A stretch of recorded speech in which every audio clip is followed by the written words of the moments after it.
Hello MotoGP fans. Welcome back to ZNGP today. Jorge Lorenzo believes Marc Márquez has shifted from the raw explosiveness that once defined his MotoGP dominance to a more measured, intelligent style of racing.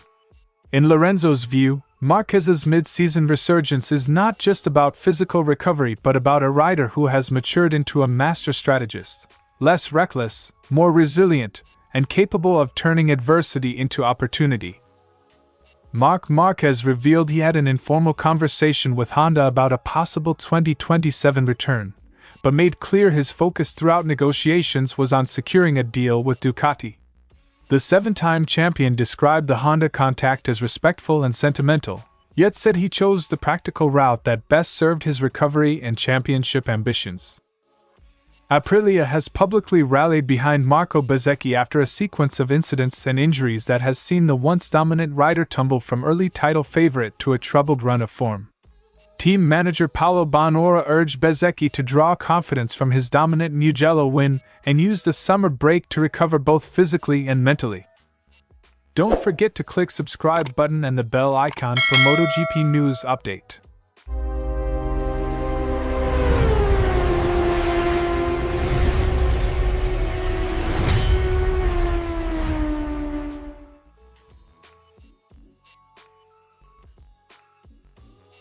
The 2026 season began with Márquez still compromised by the shoulder fracture sustained in Indonesia the previous autumn.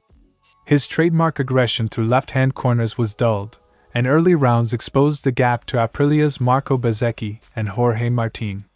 The decisive moment came after Le Mans, when Márquez underwent a second surgery.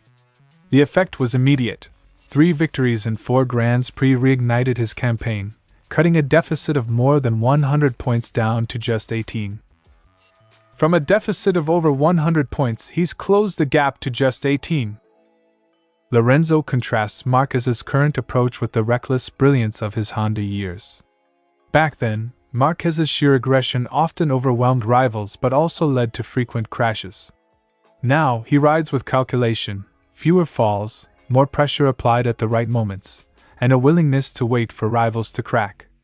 At Assen, despite physical limitations and a track ill-suited to Ducati, Márquez forced Bezzecchi into a mistake by maintaining relentless but controlled pressure. Implication: this evolution makes Márquez more dangerous over a long season. He may not dominate every lap, but he maximizes points and avoids costly DNFs. Lorenzo points out that Márquez's performances now vary more sharply depending on circuit layout. Anti-clockwise tracks like Sachsenring, Phillip Island, and Aragon play to his strengths. Left-hand corner entry remains his most spectacular weapon, and his shoulder is less stressed. Conversely, right-hand heavy circuits expose lingering weakness, allowing rivals to close the gap. Observation: Ducati must adapt race by race, tailoring setups to minimize strain on Márquez's shoulder while exploiting tracks that suit his style. Márquez's resurgence has transformed the title fight. Once seemingly out of reach, the championship is now within striking distance. Lorenzo emphasizes that Márquez's greatest strength lies in his mental game. He unsettles rivals, forces errors, and thrives under pressure. With Bezzecchi sidelined by injury and Martin carrying the burden of leadership, Márquez's psychological edge could prove decisive. Championships are often won not by outright dominance but by exploiting rivals' mistakes. Márquez's maturity positions him perfectly for such a battle. Lorenzo's assessment is both realistic and optimistic. Márquez may no longer be the untouchable force of a decade ago, but his evolution into a smarter, more complete competitor makes him arguably the most dangerous rider on the grid. If his shoulder continues to heal and Ducati capitalizes on circuits that suit his style, he remains a formidable contender for the crown.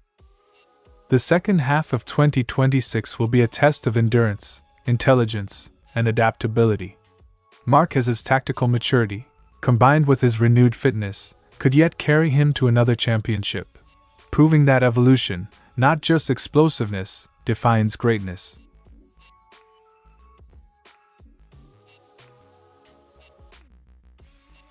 Márquez characterized the exchange with Honda as exploratory rather than a serious negotiation.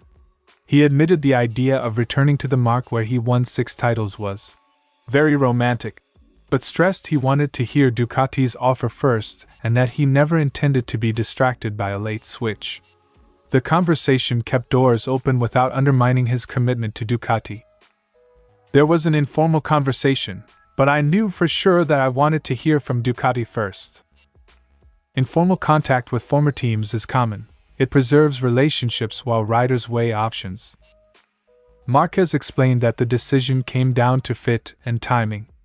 Talks with Ducati hit it off right away, offering stability through the 2027 regulatory reset and a competitive environment aligned with his recovery plan. After a difficult period of injuries and medical uncertainty, he prioritized a package that maximized his chances on track rather than a sentimental reunion. Continuity, competitiveness, and medical support outweighed nostalgia. Márquez's history with Honda runs deep. His MotoGP debut in 2013 and 6 world titles with HRC created a powerful emotional bond. Honda also stood by him during his injury struggles in 2020. That legacy explains why a return would feel meaningful, but Márquez emphasized that past loyalty must be balanced against present realities and future goals. The tension between loyalty and competitiveness is a recurring theme when elite riders consider moves late in their careers. By prioritizing Ducati, Márquez gives the Bologna factory continuity at a pivotal moment: the switch to 850cc engines and a new tire supplier. That stability helps Ducati plan development around a proven champion. For Honda, the informal contact signals respect and keeps future dialogue possible, but it also underlines that any reunion would need to be grounded in a genuinely competitive package rather than sentiment. Ducati secures a headline rider through 2028. Honda retains a relationship but not an immediate commitment. Márquez admitted the romance of a Honda return appealed to him, but said he now weighs decisions with his head as much as his heart.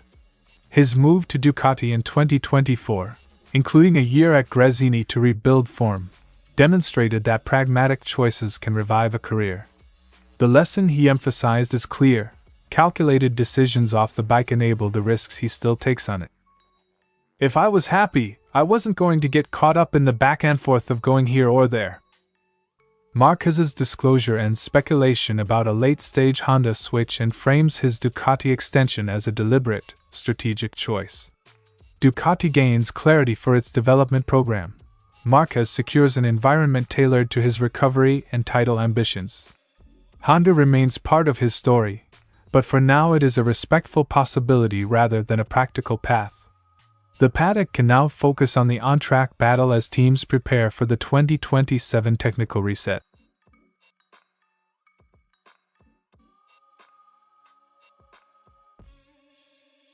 Bezzecchi's slide began after contact with teammate Jorge Martin in Hungary, continued with a sprint crash at Brno and a subsequent ban for slapping a marshal, and culminated in a high-speed roll at Assen that prompted immediate medical attention.